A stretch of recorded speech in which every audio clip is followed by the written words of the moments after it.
Super ಸ್ಪೈಸಿಯಾಗಿ ಟೇಸ್ಟಿಯಾಗಿ ಹುಳಿ ಹುಳಿಯಾಗಿ ಸೂಪರಾಗಿದೆ.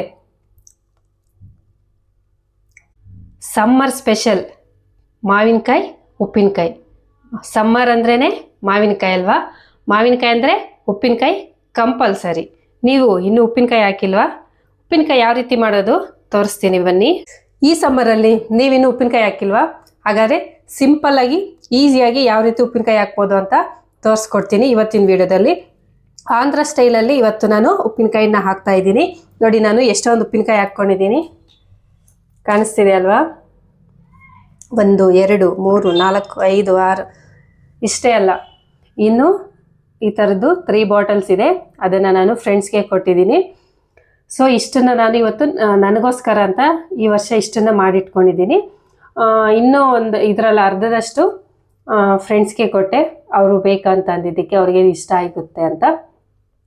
So ನಾನು ಈ ವರ್ಷ ಉಪ್ಪಿನಕಾಯಿನ ಹಾಕ್ಕೊಂಡಿದ್ದೀನಿ. ನೀವಿನ್ನೂ ಹಾಕಿಲ್ವಾ? ಹಾಗಾದರೆ ಯಾವ ರೀತಿ ಹಾಕೋದು ಅಂತ ತೋರಿಸ್ತೀನಿ, ನೋಡೋಣ ಬನ್ನಿ. ತುಂಬ ಅಂದರೆ ತುಂಬಾ ಈಸಿಯಾಗಿ ಉಪ್ಪಿನಕಾಯಿನ ಹಾಕ್ಕೋಬೋದು. ಅದು ಕೂಡ ಆಂಧ್ರ ಸ್ಟೈಲಲ್ಲಿ ಹಾಕಿದ್ರೆ ಇನ್ಸ್ಟೆಂಟಾಗಿ ನಾವು ಮಾಡ್ಕೊಬಿಡ್ಬೋದು. ಅದಕ್ಕೆ 2-3 ದಿನ ಕಾಯೋ ಅವಶ್ಯಕತೆ ಕೂಡ ಇರೋದಿಲ್ಲ. ತುಂಬ ಈಸಿಯಾಗಿ ಮಾಡ್ಕೋಬೋದು ಈ ಉಪ್ಪಿನಕಾಯಿನ. ಹಾಗಾದರೆ ಯಾವ ರೀತಿ ಮಾಡೋದು ಅಂತ ತೋರಿಸ್ತೀನಿ. ಅದಕ್ಕೂ ಮೊದಲು ಯಾರಾದರೂ ನನ್ನ ಚಾನಲ್ನ ಹೊಸದಾಗಿ ನೋಡ್ತಾ ಇದ್ದರೆ ಸಬ್ಸ್ಕ್ರೈಬ್ ಮಾಡ್ಕೊಂಡು ನೋಡಿ, ಹಾಗೂ ಪಕ್ಕದಲ್ಲಿರೋ ಬೆಲ್ಲೈಕನನ್ನು ಕೂಡ ಕ್ಲಿಕ್ ಮಾಡಿ. ಹಾಗೆ ಮಾಡೋದ್ರಿಂದ ನನ್ನ ಎಲ್ಲ ವೀಡಿಯೋಸ್ ನಿಮ್ಮ ಮೊಬೈಲ್ಗೆ ನೋಟಿಫಿಕೇಶನ್ ಬರುತ್ತೆ. ಹಾಗಾದರೆ ಯಾವ ರೀತಿ ಮಾಡೋದು ಅಂತ ನೋಡೋಣವಾ? ಓಕೆ ಬನ್ನಿ. ಮೊದಲಿಗೆ ಉಪ್ಪಿನಕಾಯಿ ಹಾಕೋದಕ್ಕೆ ನಾವು ಮಾವಿನಕಾಯಿನ ಯಾವ ಥರ ಮಾವಿನಕಾಯಿ ಬೇಕು ಅನ್ನೋದನ್ನು ಫಸ್ಟು ಚೂಸ್ ಮಾಡಿಕೊಂಡು ಅದನ್ನು ತಂದು ಫಸ್ಟು ನೀಟಾಗಿ ವಾಶ್ ಮಾಡ್ಕೊಬಿಡಬೇಕು. ಅದ್ರ ಮೇಲೆ ಇರೋವಂಥ ಗಲೀಜೆಲ್ಲ ಕೂಡ ಹೋಗೋ ಥರ ಒಂದು ಸಲ ಚೆನ್ನಾಗಿ ಉಜ್ಜಿಬಿಟ್ಟು ವಾಶ್ ಮಾಡ್ಕೊಳ್ಳಿ. ತೊಳೆಯೋದು ಕೂಡ ಇಂಪಾರ್ಟೆಂಟು. ತೊಳೆದಾದ್ಮೇಲೆ ಆ ಎಲ್ಲ ಮಾವಿನಕಾಯಿನೂ ಕೂಡ ನೀಟಾಗಿ ಒಂದು ಬಟ್ಟೆಯಿಂದ ಒರೆಸಿ ಆರಿಸ್ಕೋಬೇಕು. ಯಾವುದೇ ಕಾರಣಕ್ಕೂ ಅದು ತೇವ ಅನ್ನೋದು ಇರಬಾರ್ದು. ಆ ರೀತಿ ಮಾವಿನಕಾಯಿನೆಲ್ಲ ಕೂಡ ನಾನು ತೊಳೆದಿದ್ದೀನಿ. ತೊಳೆದ್ಬಿಟ್ಟು ಬಟ್ಟೆಯಲ್ಲಿ ಒಣಗಿಸಿ ಒರೆಸ್ಬಿಟ್ಟು ಸ್ವಲ್ಪ ಹೊತ್ತು ಗಾಳಿಗೆ ಬಿಟ್ಟು ಅದಾದಮೇಲೆ ಕಾಯಿನೆಲ್ಲ ಕೂಡ ನಮಗೆ ಯಾವ ಸೈಜ್ ಬೇಕೋ ಆ ಸೈಜಲ್ಲಿ ಈ ರೀತಿ ಪೀಸಸನ್ನು ಕಟ್ ಮಾಡಿ ಇಟ್ಕೋಬೇಕು. ನನಗೆ ಸುಮಿತ್ರ ತುಂಬ ಹೆಲ್ಪ್ ಮಾಡಿದ್ಲು ಕಾಯಿ ಕಟ್ ಮಾಡಿಕೊಡೋದಕ್ಕೆ. ನಾನು ಬಿಸಿಲಲ್ಲಿ ಸಾಸಿವೆ, ಮೆಂತೆ, ಉಪ್ಪು, ಮಿಕ್ಸಿ ಜಾರ್ ಅಷ್ಟನ್ನು ಕೂಡ ಬಿಸಿಲಿಗೆ ಸ್ವಲ್ಪ ಹೊತ್ತು ಒಣಗಿಸಿಟ್ಟಿದ್ದೀನಿ. ಇನ್ಕ್ಲೂಡಿಂಗ್ ಜಾರನ್ನು ಕೂಡ ಒಣಗಿಸಿಟ್ಟಿದ್ದೀನಿ. ನಾನು ಇಲ್ಲಿ ಸುಮಾರು ಒಂದು 20 kgಯಷ್ಟು ಕಾಯಿನ ತಗೊಂಡಿದ್ದೀನಿ. 20 kg ಕಾಯಿಗೆ ನಾನು ಅರ್ಧ kg ಸಾಸಿವೆ ತಗೊಂಡಿದ್ದೀನಿ, 200 ಗ್ರಾಮಷ್ಟು ಮೆಂತೆ ತಗೊಂಡಿದ್ದೀನಿ.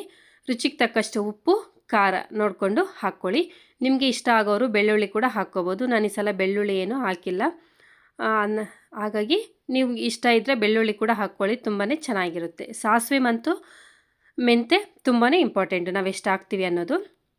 ನಾನಿಲ್ಲಿ ಅರ್ಧ kg ಸಾಸಿವೆ ಬಳಸ್ತಾ ಇದ್ದೀನಿ, 200 ಗ್ರಾಮಷ್ಟು ಮೆಂತೆ ಬಳಸ್ತಾ ಇದ್ದೀನಿ. ಮೆಂತೆ ಇನ್ನೂ ಸ್ವಲ್ಪ ಕಡಿಮೆ ಕೂಡ ಹಾಕ್ಕೋಬೋದು. 200 ಗ್ರಾಮಷ್ಟಾದರೆ ಸಾಕಾಗುತ್ತೆ. ಅಷ್ಟನ್ನು ಪೌಡರ್ ಮಾಡಿ ಇಟ್ಕೊಳ್ಳಿ. ಮಿಕ್ಸಿ ಜಾರ್ಗೆ ಹಾಕಿ ಪೌಡರ್ ಮಾಡಿಬಿಟ್ಟು ಅದನ್ನು ಜರಡಿ ಮಾಡ್ಕೊಳ್ಳಿ. ಯಾಕಂದರೆ ಜಾಸ್ತಿ ತರಿತರಿಯಾಗಿದ್ದರೂ ಕೂಡ ಚೆನ್ನಾಗಿರೋದಿಲ್ಲ. ಹಾಗಾಗಿ ಮಿಕ್ಸಿ ಜಾರ್ಗೆ ಹಾಕಿಬಿಟ್ಟು ಒಣಗಿಸಿರೋದ್ರಿಂದ ಚೆನ್ನಾಗಿ ನುಣ್ಣಕ್ಕೆ ಆಗುತ್ತೆ, ಟೆನ್ಷನ್ ಏನೂ ಇಲ್ಲ. ಒಂದು ಸಲ ಜರಡಿ ಮಾಡ್ಕೊಳ್ಳಿ. ಮೆಂತೆ ಬೇಗ ನುಣ್ಣಕ್ಕಾಗೋದಿಲ್ಲ, ಸಾಸಿವೆ ಬೇಗ ಆಗೋಗುತ್ತೆ. ಒಟ್ಟಿಗೆ ಎಲ್ಲದನ್ನು ಕೂಡ ನೀವು ಮಿಕ್ಸಿ ಜಾರ್ಗೆ ಹಾಕ್ಕೊಂಡು ಜರಡಿ ಮಾಡಿಕೊಂಡು ಎಲ್ಲದನ್ನು ಕೂಡ ಫಸ್ಟೇ ಮಿಕ್ಸ್ ಮಾಡಿ ಇಟ್ಕೊಬಿಡಿ. ಒಂದೊಂದು ಸಪ್ರೇಟಾಗಿ ಹಾಕ್ಕೊಳ್ಳೋ ಅವಶ್ಯಕತೆ ಏನೂ ಇಲ್ಲ. ಅಷ್ಟನ್ನು ಕೂಡ ಮಿಕ್ಸ್ ಮಾಡ್ಕೊಳ್ಳಿ. ಅಂದರೆ ನೀವು ಯಾವ ಕ್ವಾಂಟಿಟಿಗೆ ಹಾಕ್ಕೊತಿದ್ದೀರಾ ಅನ್ನೋದು ಕೂಡ ಇಂಪಾರ್ಟೆಂಟು. ಈಗ ಒಂದು 5 ಬಟ್ಲಷ್ಟು ಮಾವಿನಕಾಯಿ ಪೀಸಸ್ ಇತ್ತು ಅಂದರೆ ಅದಕ್ಕೆ 1 ಬಟ್ಲಷ್ಟು ನೀವು ಈ ಪೌಡರ್ನೆಲ್ಲ ಕೂಡ ಹಾಕ್ಕೊಳ್ಳಿ, ಸಾಕಾಗುತ್ತೆ. ಸ್ವಲ್ಪ ಹೆಚ್ಚು ಕಡಿಮೆ ಇದ್ದರೂ ಕೂಡ ಪ್ರಾಬ್ಲಮ್ ಏನೂ ಇಲ್ಲ. ಉಪ್ಪು ಖಾರ ಅನ್ನೋದು ಕರೆಕ್ಟಾಗಿ ಇರಬೇಕು. ಮೆಂತೆ ಮತ್ತು ಸಾಸಿವೆ ಸ್ವಲ್ಪ ಜಾಸ್ತಿ ಆದರೂ ಕಡಿಮೆ ಆದರೂ ಕೆಟ್ಟೋಗೋದೇನೂ ಆಗೋದಿಲ್ಲ, ಟೆನ್ಷನ್ ಏನು ತಗೋಬೇಡಿ. ಯಾಕೆಂದರೆ ಫಸ್ಟ್ ಟೈಮ್ ಆಗ್ತಾ ಇದ್ದವಾಗ ಎಲ್ಲರಿಗೂ ಆ ರೀತಿ ಆಗುತ್ತೆ. ಬಟ್ ಉಪ್ಪು ಖಾರ ಮಾತ್ರ ಕರೆಕ್ಟಾಗಿ ಇರಬೇಕು. ಸಾಕಾಗಿಲ್ಲ ಅಂದರೆ ಟೇಸ್ಟ್ ನೋಡಿ ಮತ್ತೆ ಕೂಡ ಹಾಕ್ಕೋಬೋದು. ಕಲ್ಲುಪ್ಪನ್ನು ಬಳಸ್ತಾ ಇದ್ದೀನಿ ನಾನಿಲ್ಲಿ, ಪುಡಿ ಉಪ್ಪನ್ನು ಬಳಸಬೇಡಿ.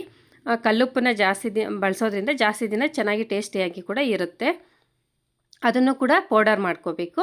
ಮತ್ತು ಖಾರಕ್ಕೆ ನಾನಿಲ್ಲಿ ಅಂಗಡಿಯಿಂದ ತಂದಿರೋಂಥ ಪಾಕಟ್ ಖಾರನ ಬಳಸ್ತಾ ಇದ್ದೀನಿ. ಯಾಕಂದರೆ ಅದು ಕಲರ್ ಚೆನ್ನಾಗಿರುತ್ತೆ, ನೋಡೋದಕ್ಕೆ ಉಪ್ಪಿನಕಾಯಿ ಚೆನ್ನಾಗಿ ಕಾಣಿಸುತ್ತೆ ಅಂತೇಳ್ಬಿಟ್ಟು ಅಂಗಡಿ ಖಾರದ ಪುಡಿನ ಬಳಸ್ತಾ ಇದ್ದೀನಿ.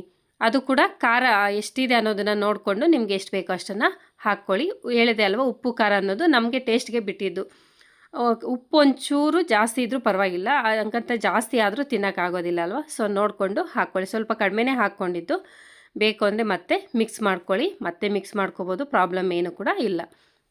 ಈಗ ಇಷ್ಟನ್ನೆಲ್ಲ ಕೂಡ ಹಾಕ್ಕೊಂಡು ಚೆನ್ನಾಗಿ ಮಿಕ್ಸ್ ಮಾಡ್ಕೊಳ್ಳಿ, ಕೈಯಿಂದನೇ ಮಿಕ್ಸ್ ಮಾಡ್ಕೊಳ್ಳಿ. ಕೈಯಿಂದ ಮಿಕ್ಸ್ ಮಾಡಿದಾಗ ಎಲ್ಲ ಚೆನ್ನಾಗಿ ನೀಟಾಗಿ ಮಿಕ್ಸ್ ಆಗುತ್ತೆ. ನಾವು ಸ್ಪೂನಲ್ಲಿ ಮಿಕ್ಸ್ ಮಾಡೋಕ್ಕೋದ್ರೆ ನೀಟಾಗಿ ಮಿಕ್ಸ್ ಆಗೋದಿಲ್ಲ.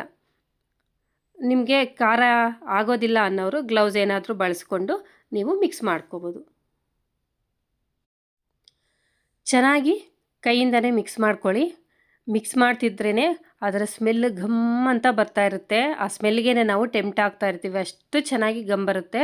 ನೀವು ಇದ್ರ ಜೊತೆಗೆ ಬೆಳ್ಳುಳ್ಳಿ ಕೂಡ ಹಾಕ್ಕೊಳ್ಳಿ, ತುಂಬಾ ಚೆನ್ನಾಗಿರುತ್ತೆ. ನಾನು ಬೆಳ್ಳುಳ್ಳಿ ಬಿಡಿಸಿರಲಿಲ್ಲ, ಹಾಗಾಗಿ ಹಾಕಿಲ್ಲ. ನೀವು ನಂತರ ಕೂಡ ಮಿಕ್ಸ್ ಮಾಡ್ಕೋಬೋದು, ಪ್ರಾಬ್ಲಮ್ ಏನು ಕೂಡ ಇಲ್ಲ. ಬೆಳ್ಳುಳ್ಳಿನ ನಾವು ಮತ್ತೆ ಕೂಡ ಮಿಕ್ಸ್ ಮಾಡಿ ಹಾಕ್ಕೋಬೋದು. ಹಾಗಾಗಿ ನಾನೀಗ ಫಸ್ಟ್ ಇಷ್ಟನ್ನು ಮಾತ್ರ ಹಾಕ್ಕೊತಾ ಇದ್ದೀನಿ, ಬೆಳ್ಳುಳ್ಳಿನ ನಂತರ ಹಾಕ್ಕೊಳ್ಳೋಣ ಅಂತೇಳ್ಬಿಟ್ಟು. ಇದನ್ನು ಚೆನ್ನಾಗಿ ಮಿಕ್ಸ್ ಮಾಡ್ಕೊಂಡ್ಮೇಲೆ ನಾವು ಕಟ್ ಮಾಡ್ಕೊಂಡಿರೋವಂಥ ಮಾವಿನಕಾಯಿ ಪೀಸನ್ನು ತಗೊಳ್ಳಿ. ಹಾಗೆ ಇಲ್ಲಿ ಮಾಡ್ಕೊಳ್ಳೋದಕ್ಕೆ ನಾನು ಗೋಲ್ಡ್ ವಿನ್ನರನ್ನು ತೊಗೊಂಡಿದ್ದೀನಿ. ಆಯಿಲ್ ನಿಮ್ಗೆ ಯಾವ ಆಯಿಲ್ ಇಷ್ಟ ಆಗುತ್ತೋ ಆ ಆಯಿಲನ್ನು ತಗೊಳ್ಳಿ, ಇಂಥದ್ದೇ ತಗೊಳ್ಳಿ ಅಂತ ಏನಿಲ್ಲ. ಸಾಸಿವೆ ಎಣ್ಣೆ ಇದ್ದರೂ ಕೂಡ ಹಾಕ್ಕೋಬೋದು, ಇನ್ನೂ ಚೆನ್ನಾಗಿರುತ್ತೆ. ಒಂದು ಬಟ್ಲಿಗೆ ಒಂದು ಸುಮಾರು 2 kg ಅಷ್ಟು 2 ಲೀಟರಷ್ಟು ಎಣ್ಣೆನ ಹಾಕ್ಕೊಂಡಿದ್ದೀನಿ, ಕಾಣಿಸ್ತಿದೆ ಅಲ್ವಾ. ಅದೇ ಇಲ್ಲಿ ಮಾವಿನಕಾಯಿ ಪೀಸಸ್ ಇದೆಯಲ್ವ, ಅದು ಸ್ವಲ್ಪ ಮಾತ್ರ ನಾನು ಇಲ್ಲಿ ತಂದಿದ್ದೀನಿ, ಇನ್ನೂ ಜಾಸ್ತಿ ಇದೆ, 20 kg ಅಷ್ಟು ಅಂತ ಹೇಳಿದೆ ಅಲ್ವಾ, ಹಾಗಾಗಿ ಇನ್ನೂ ಜಾಸ್ತಿನೇ ಇದೆ. ಎಣ್ಣೆನ ಹಾಕ್ಕೊಂಡು ಈ ಮಾವಿನಕಾಯಿ ಪೀಸಸನ್ನು ಫಸ್ಟೇ ಎಣ್ಣೆಯಲ್ಲಿ ಡಿಪ್ ಮಾಡಬೇಕು. ಎಣ್ಣೆ ಎಷ್ಟು ಬೇಕೋ ಅಷ್ಟನ್ನು ಹಾಕ್ಕೊಂಡು ಎಣ್ಣೆನ ಡಿಪ್ ಎಣ್ಣೆಯಲ್ಲಿ ಈ ಪೀಸಸನ್ನೆಲ್ಲ ಕೂಡ ಡಿಪ್ ಮಾಡಬೇಕಂದ್ರೆ ಚೆನ್ನಾಗಿ ಪೀಸಸ್ಗೆ ಎಣ್ಣೆ ಅನ್ನೋದು ಅಂಟ್ಕೋಬೇಕು. ಸ್ನಾನ ಮಾಡಿಸಿದಂಗೆ ಮಾಡ್ಕೊಬಿಡಿ. ಅಷ್ಟೊಂದು ಎಣ್ಣೆ ಬಳಸ್ಬೇಕಂತ ಕೇಳಬೇಡ್ರಿ. ನಾವು ಸುಮಾರು ವರ್ಷದ ಮೇಲೆ ಉಪ್ಪಿನಕಾಯಿನ ಸ್ಟೋರ್ ಮಾಡೋದ್ರಿಂದ ಎಣ್ಣೆ ಅನ್ನೋದು ತುಂಬಾ ಇಂಪಾರ್ಟೆಂಟು. ಜಾಸ್ತಿ ಎಣ್ಣೆ ಇಲ್ಲ ಅಂತಂದರೆ ಬೇಗನೆ ಹಾಳಾಗುತ್ತೆ. ಸೊ ಹಾಗಾಗಿ ಎಣ್ಣೆ ಹಾಕಲೇಬೇಕು. ಇಲ್ಲಿ ಎಣ್ಣೆನ ಕಾಯಿಸೋ ಅವಶ್ಯಕತೆ ಇಲ್ಲ. ಸಾಸಿವೆ ಮೆಂತ್ಯ ಯಾವುದು ಕೂಡ ನಾನು ಹುರಿದು ಇಲ್ಲ, ಎಲ್ಲದನ್ನು ಕೂಡ ಹಾಗೇ ಹಸಿಯಾಗಿ ಹಾಕ್ತಾಯಿದ್ದೀನಿ. ಈಗ ನೋಡಿ, ಆ ಎಣ್ಣೆ ಒಳಗಡೆಗೆ ಮಾವಿನಕಾಯಿ ಪೀಸಸನ್ನು ಸ್ವಲ್ಪನೇ ಹಾಕ್ಕೊಳ್ಳಿ, ಒಟ್ಟಿಗೆ ಹಾಕ್ಕೋಬೇಡ್ರಿ. ನೀವು ದೊಡ್ಡ ಬೌಲ್ ಇತ್ತು ಅಂದರೆ ಪ್ಲಾಸ್ಟಿಕ್ದೋ ಯಾವುದಾದ್ರೂ ಸರಿ, ಅದರೊಳಕ್ಕೆ ಹಾಕ್ಕೊಂಡು ಮಿಕ್ಸ್ ಮಾಡ್ಕೊಳ್ಳಿ. ಅಟ್ ಎ ಟೈಮ್ ಎಲ್ಲ ಒಂದೇ ಸಲ ಮಿಕ್ಸ್ ಮಾಡ್ಬೋದು. ನಾನು ಟಬ್ಬು ಬೇರೆ ಏನೋ ಹಾಕಿಟ್ಟಿದ್ದೆ ಅಂತೇಳ್ಬಿಟ್ಟು ಅದರಲ್ಲಿ ಹಾಕದೆ ಸ್ವಲ್ಪನೇ ಹಾಕಿಟ್ಕೊತಾ ಇದ್ದೀನಿ. ಆದಷ್ಟು ನೀವು ಮಿಕ್ಸ್ ಮಾಡಿ ಇಟ್ಕೊಳ್ಳೋದಕ್ಕೆ ಬೇಕಾದರೆ ಪ್ಲಾಸ್ಟಿಕ್ ಬಾಕ್ಸನ್ನು ಬಳಸ್ಕೊಳ್ಳಿ. ಆದರೆ ಸ್ಟೋರ್ ಮಾಡ್ಕೊಳ್ಳೋದಕ್ಕೆ ಆದಷ್ಟು ಗಾಜಿನವೇ ಬಳಸ್ಕೊಳ್ಳಿ. ಇಲ್ಲ ಅಂತಂದರೆ ಏನೂ ಮಾಡೋಕ್ಕಾಗಲ್ಲ. ಸೊ ಸಾಧ್ಯವಾದರೆ ಗಾಜಿನರಲ್ಲೇ ಸ್ಟೋರ್ ಮಾಡ್ಕೊಳ್ಳೋಕ್ಕೆ ಟ್ರೈ ಮಾಡಿ. ಈಗ ನೋಡಿ, ಮಾವಿನಕಾಯಿ ಪೀಸಸನ್ನು ಇದರಲ್ಲಿ ಹಾಕಿದ್ದೀನಲ್ವ, ಈ ಪೀಸಸನ್ನು ಈಗ ಎತ್ತಿಬಿಟ್ಟು ನಾನು ಪೌಡರ್ ಮಿಕ್ಸ್ ಮಾಡಿ ಇಟ್ಟಿದ್ದೀನಲ್ವ, ಆ ಪೌಡರ್ ಮೇಲೆ ಹಾಕ್ತೀನಿ. ಈ ಎಣ್ಣೆ ಹಾಕಿರೋದ್ರಿಂದ ನಾವು ಫುಲ್ ಎಣ್ಣೆಯಲ್ಲಿ ಅದು ನೆಂದಿದೆ ಅಲ್ವಾ, ಹಾಗಾಗಿ ಚೆನ್ನಾಗಿ ಅಂಟ್ಕೊಳ್ಳುತ್ತೆ ಪೌಡರ್. ಎಲ್ಲ ಪೀಸಸ್ಗೂ ಕೂಡ ಈ ಉಪ್ಪು ಖಾರ ಅನ್ನೋದು ಚೆನ್ನಾಗಿ ಅಂಟ್ಕೊಳ್ಳುತ್ತೆ. ನಾವು ಸುಮ್ಮನೆ ಮೇಲ್ಮೇಲೆ ಉದುರಿಸಿ ಎಣ್ಣೆ ಉಯ್ದುಬಿಟ್ವಿ ಅಂದರೆ ಒಂದು ಕಡೆ ಆಗುತ್ತೆ, ಇನ್ನೊಂದು ಕಡೆಗೆ ಆಗೋದಿಲ್ಲ. ಸೊ ಈ ಮೆಥಡ್ ಫಾಲೋ ಮಾಡೋದ್ರಿಂದ ನಿಮಗೇನೆಂದರೆ ಪ್ರತಿಯೊಂದು ಪೀಸ್ಗೂ ಕೂಡ ಪೌಡರ್ ಅನ್ನೋದು, ಅಂದರೆ ಇವಾಗ ನಾವು ಮಾಡಿಟ್ಕೊಂಡಿದ್ದೀವಲ್ವ, ಮೆಂತ್ಯ, ಸಾಸಿವೆ, ಉಪ್ಪು, ಖಾರ ಎಲ್ಲ ಹಾಕಿ ಆ ಮಿಕ್ಸ್ಚರ್ ಅನ್ನೋದು ಚೆನ್ನಾಗಿ ಅಂಟ್ಕೊಳ್ಳುತ್ತೆ. ನೋಡಿ, ಎಣ್ಣೆ ಹಾಕ್ತಲೇ ಎಣ್ಣೆಗೆ ನೀಟಾಗಿ ಅಂಟ್ಕೊಬಿಡುತ್ತೆ. ನೋಡಿ, ಈ ರೀತಿ ಒಂದು ಸಲ ಮೇಲೆ ಎಲ್ಲ ಚೆಲ್ಕೊಂಡು ಸ್ವಲ್ಪನೇ ಎತ್ತಾಕ್ಕೊಳ್ತಾ ಇನ್ನೊಂದರಲ್ಲಿ ಯಾವುದ್ರಲ್ಲಾದರೂ ನೀವು ಸ್ಟೋರ್ ಮಾಡ್ಕೊಳ್ಳೋಕ್ಕೆ ಇಟ್ಕೊಳ್ಳಿ. ಈಗ ಸದ್ಯಕ್ಕೆ ಹಾಕಿಡೋದು ಒಂದು 3-4 ಡೇಸ್ಗೆ ಮಾತ್ರ ಒಂದರಲ್ಲಿ ಹಾಕಿಟ್ಟು ನಂತರ ನೀವು ಬೇರೆ ಬಾಕ್ಸ್ಗಳಿಗೆ ಸ್ಟೋರ್ ಮಾಡ್ಕೋಬೇಕು. ಹಾಗಾಗಿ ಈಗ ಒಂದು ದೊಡ್ಡ ಕಂಟೈನರ್ ಏನಾದರೂ ತಗೊಂಡು ಅದರಲ್ಲಿ ಹಾಕ್ಕೊಬಿಡಿ. ನಂತರ ನೀವು ಯಾವ ಬಾಕ್ಸ್ಗೆ ಹಾಕ್ಕೋಬೇಕು ಅಂದ್ಕೊಂಡಿದ್ದೀರೋ ಆ ಬಾಕ್ಸ್ಗೆ ಇದನ್ನು ನೀವು ಸ್ಟೋರ್ ಮಾಡಿ ಇಟ್ಕೋಬೋದು. ಈಗ 3-4 ಡೇಸ್ವರೆಗೂ ಎಲ್ಲದನ್ನು ಕೂಡ ಒಂದೇ ಇದರಲ್ಲೇ ಸ್ಟೋರ್ ಮಾಡ್ಕೊಳ್ಳಿ. ನಾನಿಲ್ಲಿ 2 ಥರ ಮಾವಿನಕಾಯಿಗಳನ್ನ ಬಳಸ್ತಾ ಇದ್ದೀನಿ, ಹಾಗಾಗಿ ಎರಡನ್ನೂ ಸಪ್ರೇಟ್ ಮಾಡಿ ಇಟ್ಕೊತೀನಿ. ಎರಡನ್ನೂ ಕೂಡ ಒಂದೇ ಇದರಲ್ಲಿ ಮಿಕ್ಸ್ ಮಾಡೋದಿಲ್ಲ. ಮಿಕ್ಸ್ ಮಾಡೋದ್ರಿಂದ ಏನಾಗುತ್ತೆ ಅಂದರೆ ಕೆಲವು ಕಾಯಿ ಬೇಗ ಮೆತ್ತಗಾಗ್ಬಿಡುತ್ತೆ, ಕೆಲವು ಕಾಯಿ ಗಟ್ಟಿ ಇರುತ್ತೆ, ಕೆಲವು ಬೇಗ ಹಾಳಾಗುತ್ತೆ, ಕೆಲವು ಜಾಸ್ತಿ ದಿನ ಇರುತ್ತೆ. ಟೇಸ್ಟಲ್ಲೂ ಕೂಡ ಡಿಫ್ರೆನ್ಸ್ ಅನ್ನೋದು ಇರುತ್ತಲ್ವ, ಹಾಗಾಗಿ ಎರಡನ್ನೂ ಕೂಡ ಸಪ್ರೇಟ್ ಮಾಡಿ ಇಡ್ತಾ ಇದ್ದೀನಿ. ಈಗ ನೋಡಿ, ನಾನು ಯಾವ ರೀತಿ ಫಾಲೋ ಮಾಡ್ತಾಯಿದ್ದೀನಿ. ಎಣ್ಣೆಯಲ್ಲಿ ಫಸ್ಟ್ ನೆನೆಸ್ಕೋಬೇಕು, ಆಮೇಲೆ ಪೌಡರ್ನಲ್ಲಿ ಈ ರೀತಿ ಮಿಕ್ಸ್ ಮಾಡಿಕೊಂಡು ಒಂದರಲ್ಲಿ ಸ್ಟೋರ್ ಮಾಡ್ಕೊಳ್ತಾ ಹೋಗಬೇಕು. ಸೇಮ್ ಮೆಥಡನ್ನು ನೀವು ಎಲ್ಲ ಪೀಸಸ್ಗೂ ಕೂಡ ಫಾಲೋ ಮಾಡ್ತಾ ಹೋಗಬೇಕು. ಈ ಪೌಡರು ನಾನೀಗ ಮಾಡ್ಕೊಂಡಿರೋದು ಈಗ ಸ್ವಲ್ಪ ಪೀಸಸ್ಗೆ ಮಾತ್ರ ಆಗುತ್ತೆ, ಇನ್ನೂ ಸ್ವಲ್ಪ ಪೀಸಸ್ಗೆ ನಾನು ನಂತರನೇ ಇನ್ನೂ ಕಾಯಲ್ಲಿ ಆಗ್ತಾಯಿತ್ತು. ವೀಡಿಯೋ ಮಾಡ್ಕೊಳ್ಳೋಣ ಅಂತೇಳ್ಬಿಟ್ಟು ಸ್ವಲ್ಪನ ಮಾತ್ರ ಮಿಕ್ಸಿಗೆ ಹಾಕ್ಕೊಂಡಿದ್ದೀನಿ. ಇನ್ನೂ ಸ್ವಲ್ಪ ಆಮೇಲೆ ಮಿಕ್ಸಿಗೆ ಹಾಕ್ಕೊಂಡು ಮಾಡ್ಕೊತೀನಿ. ಅಷ್ಟನ್ನು ಕೂಡ ಮಾಡಿದ್ಮೇಲೆ ನಿಮಗೆ ತೋರಿಸ್ತೀನಿ ಎಷ್ಟಾಗಿದೆ ಅನ್ನೋದನ್ನು. ನನ್ನ ಹತ್ರ ಪ್ಲಾಸ್ಟಿಕ್ದು ಇರಲಿಲ್ಲ ಅಂತ ಹೇಳಿದಲ್ವ, ಹಾಗಾಗಿ ಸ್ಟೀಲ್ ಬಕೆಟ್ ಒಂದಿದೆ, 2 ಇತ್ತು, ಅದರಲ್ಲಿ ಹಾಕಿಟ್ಟೆ. ಬಟ್ ಸ್ಟೀಲಲ್ಲಿ, ಸಿಲ್ವರಲ್ಲಿ ಯಾವುದೇ ಕಾರಣಕ್ಕೂ ನೀವು ಸ್ಟೋರ್ ಮಾಡಬೇಡಿ. ಸ್ಟೋರ್ ಮಾಡಿದ್ವಿ ಅಂದರೆ ಅದು ಓಲ್ಗಳು ಬಿದ್ದುಬಿಡುತ್ತೆ, ಮತ್ತು ಉಪ್ಪಿನಕಾಯಿ ಕೂಡ ಕೆಡುತ್ತೆ. ಅದರಲ್ಲಿ ಇರ್ತಕ್ಕಂಥ ಎಲ್ಲ ಕೆಮಿಕಲ್ಲು ಕೂಡ ಉಪ್ಪಿನಕಾಯಿ ಒಳಗಡೆಗೆ ಇಳಿದ್ಬಿಡುತ್ತೆ. ಹಾಗಾಗಿ ಯಾವುದೇ ಕಾರಣಕ್ಕೂ ಬಳಸಬೇಡಿ. ಪ್ಲಾಸ್ಟಿಕ್ಕು ಕೂಡ ಎಲ್ಲರಿಗೂ ಗೊತ್ತಿದೆ ಅಲ್ವಾ, ಪ್ಲಾಸ್ಟಿಕ್ಕನ್ನು ಬಳಸಬಾರ್ದು ಅಂತ. ಸಾಧ್ಯವಾದಷ್ಟು ಈಗೆಲ್ಲ ಉಪ್ಪಿನಕಾಯಿ ಪಿಂಗಾಣಿಗಳೆಲ್ಲ ಕೂಡ ಸಿಗುತ್ತಲ್ವ, ಪಿಂಗಾಣಿದು ಉಪ್ಪಿನಕಾಯಿಗಳು ಭರಣಿಗಳೆಲ್ಲ ಸಿಗುತ್ತಲ್ವ, ಅದರಲ್ಲಿ ಬೇಕಾದ್ರೂ ಸ್ಟೋರ್ ಮಾಡ್ಕೊಳ್ಳಿ. ಗಾಜಂದ್ರಲ್ಲಾದರೂ ಸ್ಟೋರ್ ಮಾಡ್ಕೊಳ್ಳಿ. ಇಲ್ಲ ಅಂತಂದರೆ ಪ್ಲಾಸ್ಟಿಕ್ದು ಕೂಡ ಬಳಸ್ಕೊಳ್ಳಿ. ಪ್ಲಾಸ್ಟಿಕ್ದು ಬಳಸೋದ್ರಿಂದ ಪಾತ್ರೆ ಹಾಳಾಗ್ದಿರ ಇರುತ್ತೆ ಅಷ್ಟೇ. ಸೊ ನಿಮ್ಗೆ ಯಾವ್ದು ಅನುಕೂಲ ಆಗುತ್ತೋ ಅದರಲ್ಲಿ ಸ್ಟೋರ್ ಮಾಡ್ಕೋಬೋದು. ನಾನು ಎಲ್ಲ ಪೀಸಸ್ಗೂ ಕೂಡ ಇದೇ ಮೆಥಡನ್ನು ಫಾಲೋ ಮಾಡಿ ಎಲ್ಲದನ್ನು ಕೂಡ ಈ ರೀತಿ ಹಾಕಿಟ್ಕೊತೀನಿ. ಲಾಸ್ಟಲ್ಲಿ ಇರೋವಂಥ ಎಣ್ಣೆನ ನಾವು ಇನ್ನೂ ಸ್ವಲ್ಪ ಅದರಲ್ಲಿ ಹಾಕಬೇಕು. ಇಲ್ಲಿ ನೆನೆಸಿಟ್ಕೊಂಡವಾಗ ನಮಗೆ ಜಾಸ್ತಿ ಎಣ್ಣೆ ಅನ್ನೋದು ಉಪ್ಪಿನಕಾಯಿಗೆ ಹೋಗೋದಿಲ್ಲ. ಕಾಣಿಸ್ತಿದೆಯಲ್ವಾ, ಅದರಲ್ಲಿ ಎಣ್ಣೆ ಎಲ್ಲ ಕೂಡ ಹಾಗೇನೇ ಇದೆ, ಸ್ವಲ್ಪ ಮಾತ್ರ ಖಾಲಿ ಆಗುತ್ತೆ ಅಷ್ಟೇ.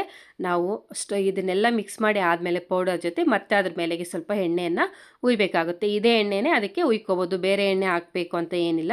ಇದೇ ಎಣ್ಣೆನೇ ನಾವು ಬಳಸ್ಕೋಬೋದು. ಈ ಮೆಥಡನ್ನು ಫಾಲೋ ಮಾಡಿಕೊಂಡು ಎಲ್ಲದನ್ನು ಕೂಡ ಹಾಕ್ಕೊಬಿಡಿ. ನೋಡಿ, ನಾನು ಈ ಥರ ಬಕೆಟ್ಗೆ ಹಾಕ್ಕೊಂಡು ಇಟ್ಕೊಂಡಿದ್ದೀನಿ, ಕಾಣಿಸ್ತಿದೆ ಅಲ್ವಾ. ಇದ್ರ ಮೇಲೆಗೆ ಎಣ್ಣೆಯನ್ನು ಹಾಕ್ಕೊಳ್ಳಿ ಇನ್ನು ಸ್ವಲ್ಪ, ಯಾಕಂದರೆ ಎಣ್ಣೆ ಮೇಲೆ ತೇಲೋ ಅಷ್ಟು ಇರಬೇಕು. ಹಾಗಂತ ನೀವು ಈಗಲೇ ಫುಲ್ ಎಣ್ಣೆ ಹಾಕ್ಬೇಡಿ, ಯಾಕಂದರೆ ಉಪ್ಪಿನಕಾಯಿ ನೆನೆಯೋ ಅಷ್ಟೊತ್ತಿಗೆ ಇನ್ನು ಸ್ವಲ್ಪ ಕೆಳಗಡೆಗೆ ಇಳಿಯುತ್ತೆ ಪೀಸಸ್ ಎಲ್ಲ ಕೂಡ ಮೆತ್ತಗಾಗಿ. ಆಗ ಎಣ್ಣೆ ಸ್ವಲ್ಪ ಮೇಲೆಗೆ ಬರುತ್ತೆ. ಸ್ವಲ್ಪ ಕಡಿಮೆನೇ ಹಾಕ್ಕೊಳ್ಳಿ. ಬೇಕು ಅಂದರೆ ಮತ್ತೆ ಕೂಡ ಹಾಕ್ಕೋಬೋದು, ಪ್ರಾಬ್ಲಮ್ ಏನಿಲ್ಲ. ಈಗಲೇ ಹಾಕ್ಬಿಡ್ಬೇಕಾ, ಕರೆಕ್ಟಾಗಿ ಒಂದೇ ಸಲ ಹಾಕ್ಬೇಕಂತ ಏನಿಲ್ಲ. ಉಪ್ಪಾಗಲಿ, ಖಾರ ಆಗಲಿ, ನಿಮಗೆ ಮೆಂತ್ಯ ಪುಡಿ ಏನೇ ಶಾರ್ಟೇಜ್ ಇದ್ದರೂ ಕೂಡ, ಎಣ್ಣೆ ಆಗಲಿ, ಪ್ರತಿಯೊಂದನ್ನು ಕೂಡ ನೀವು ನಂತರ ಕೂಡ ಟೇಸ್ಟ್ ನೋಡಿಕೊಂಡು ಹಾಕ್ಕೋಬೋದು. ಬಕೆಟ್ಗೆ ನಾನು ಒಂದು ಬಟ್ಟೆಯಿಂದ ಕ್ಲಾತನ್ನು ತಗೊಂಡು ಕಟ್ಬಿಟ್ಟು ಈ ರೀತಿ ಒಂದು ಸೈಡ್ಗೆ ಇಟ್ಬಿಡ್ತೀನಿ. ಒಂದು 2 ಡೇಸ್ ಆದಮೇಲೆ ನೀವು ಅದನ್ನು ಚೆಕ್ ಮಾಡ್ಕೊಳ್ಳಿ. ಈಗ ನೋಡಿ, 2 ಬಕೆಟ್ ನಾನು ಹೇಳ್ದೆ ಅಲ್ವಾ, 2 ಥರ ಕಾಯಿನ ಬಳಸ್ತಾ ಇದ್ದೀನಿ ಅಂತ. ಎರಡನ್ನೂ ಕೂಡ ನಾನು ಎಣ್ಣೆ ಹಾಕಿದ್ದು ಮೇಲೆವರೆಗೂ ಬಂದಿದೆ ನೋಡಿ. ಹಾಕುವಾಗ ನಾನು ಸ್ವಲ್ಪ ಕಡಿಮೆನೇ ಹಾಕಿದ್ದೆ ಅಲ್ವಾ, ಈಗ ಎಣ್ಣೆ ಮೇಲೆಗೆ ತೇಲ್ತಾ ಇದೆ. ಮತ್ತು ಉಪ್ಪಿನಕಾಯಲ್ಲಿ ಮೇಲೆವರೆಗೂ ಎಣ್ಣೆ ಅನ್ನೋದು ಇರಬೇಕು, ಇಲ್ಲ ಅಂತಂದರೆ ಕೆಟ್ಟೋಗ್ಬಿಡುತ್ತೆ. ಈಗ 2 ಡೇಸ್ ಆದಮೇಲೆ ನಾನು ಚೆನ್ನಾಗಿ ಒಂದು ಸಲ ಮಿಕ್ಸ್ ಮಾಡಿಕೊಂಡು ಇದನ್ನು ಟೇಸ್ಟ್ ಮಾಡಿ ನೋಡ್ತೀನಿ, ಉಪ್ಪು ಖಾರ ಆಗಿದೆಯಾ ಇಲ್ವಾ ಅಂತೇಳ್ಬಿಟ್ಟು. ನಿಮ್ಗೇನಾದರೂ ಉಪ್ಪು ಕಡಿಮೆ ಇದೆ ಅನಿಸಿದ್ರೆ ಚೆಕ್ ಮಾಡ್ಕೊಂಡು ನೋಡಿ. ಓಕೆ ಫ್ರೆಂಡ್ಸ್, ಈ ವಿಡಿಯೋ ನಿಮಗೆ ಇಷ್ಟ ಆಗಿದೆ ಅಂತ ಅನ್ಕೊತೀನಿ. ನಾನು ಹಾಕಿರೋ ಮೆಥಡಲ್ಲಿ ನಿಮಗೆ ಉಪ್ಪಿನಕಾಯಿ ಇಷ್ಟ ಆಗಿದ್ರೆ ನೀವು ಕೂಡ ಒಂದು ಸಲ ಟ್ರೈ ಮಾಡಿ. ತುಂಬಾ ಟೇಸ್ಟಿಯಾಗಿರುತ್ತೆ, ತುಂಬಾ ಈಸಿಯಾಗಿ ನಾವು ಈ ರೀತಿ ಮಾಡ್ಕೋಬೋದು. ಓಕೆ ಫ್ರೆಂಡ್ಸ್, ಈ ವಿಡಿಯೋ ನಿಮ್ಗೆ ಇಷ್ಟ ಆದರೆ ಪ್ಲೀಸ್ ಲೈಕ್ ಮಾಡಿ, ಶೇರ್ ಮಾಡಿ. ಯಾರಾದರೂ ನನ್ನ ಚಾನಲ್ನ ಹೊಸದಾಗಿ ನೋಡ್ತಾ ಇದ್ದರೆ ಪ್ಲೀಸ್ ಸಬ್ಸ್ಕ್ರೈಬ್ ಮಾಡ್ಕೊಂಡು ನೋಡಿ. ನೆಕ್ಸ್ಟ್ ವಿಡಿಯೋದಲ್ಲಿ ಮತ್ತೆ ಸಿಗ್ತೀನಿ. ಅಲ್ಲಿವರೆಗೂ ಬಾಯ್.